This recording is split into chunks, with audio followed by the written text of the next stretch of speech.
सांगली जिल्ह्याला हादरवून टाकणारी आणि अंगावर काटा आणणारी एक घटना समोर आलेली आहे। एका निष्पाप 14 वर्षीय मुलाचा घरात घुसून गोळ्या झाडत निर्घुण खून करण्यात आलाय। आजोबांवर असलेल्या रागाचा बदला घेण्यासाठी एका कुख्यात गुंडानं थेट नातवाचाच जीव घेतल्याचा प्रकार समोर आलाय। या घटनेमुळे संपूर्ण सांगली जिल्ह्यात मात्र संतापाची लाट उसळलेली आहे। मृत मुलाचं नाव वेदांत मारुती बंडगर असं असून तो अवघ्या 14 वर्षांचा होता। हमाल नेते आणि सांगली बाजार समितीचे माजी संचालक बाळासाहेब बंडगर यांचा तो नातू होता। सायंकाळी 6:30 वाजण्याच्या सुमारास अभयनगर एसटी कॉलनी परिसरातील बंडगर यांच्या बंगल्यात ही थरारक घटना घडली आहे। पोलिसांनी दिलेल्या माहितीनुसार रेल्वे मालधक्का कामाच्या ठेक्यावरून 2 गटामध्ये काही दिवसांपासून वाद सुरू होता।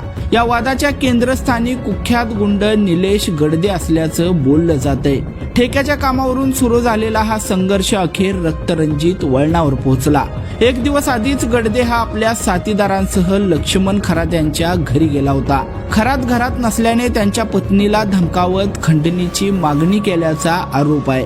या घटनेनंतर हमाल नेते बाळासाहेब बंडगर यांनी पुढाकार घेत पोलिसात तक्रार दाखल करण्यासाठी हालचाली सुरू केलेल्या होत्या।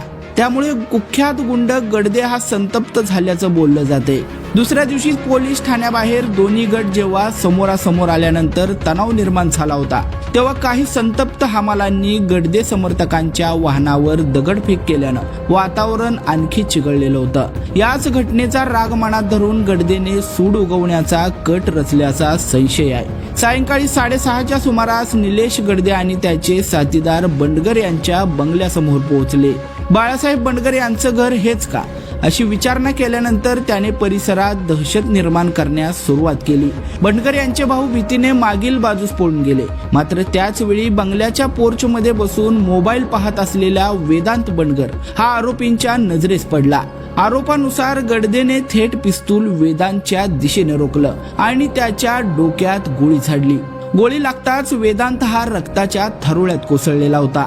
गोळीबाराचा आवाज ऐकून घरातील महिला धावत बाहेर आल्या, मात्र तोपर्यंत आरोपी हे घटनास्थळावरून पसार झालेले होते। धक्कादायक बाब म्हणजे ज्या बाळासाहेब बंडगर यांच्यावर राग होता ते त्यावेळी सांगलीत नव्हते, ते जत येथे गेलेले होते। त्यामुळे आजोबांना लक्ष्य करण्यासाठी आलेल्या आरोपींनी निष्पाप नातवाचाच बळी घेतल्याचा आरोप होत आहे। वेदांच्या मृत्यूने संपूर्ण बंडगर कुटुंबावर मात्र दुःखाचा डोंगर कोसळलाय। घरातील सर्वांचा लाडका असलेला वेदांत क्षणात कायमचा निघून गेलाय। या घटनेनंतर परिसरात भीती आणि संतापाचं वातावरण निर्माण झालेलं आहे। दरम्यान निलेश गडदे याच्यावर यापूर्वीही गंभीर गुन्ह्यांचे आरोप आहेत। 2020 मध्ये कुपवाड मधील कामगार नेते दत्ता पाटोळे यांच्या खून प्रकरणात त्यांचं नाव देखील समोर आलेलं होतं। या प्रकरणात तो काही दिवसांपूर्वीच जामिनावर बाहेर आलेला होता। त्याच्यावर महापालिका क्षेत्रात प्रवेश बंदी असतानाही त्यानं सांगलीत येऊन हा प्रकार केल्याचा आरोप होतोय।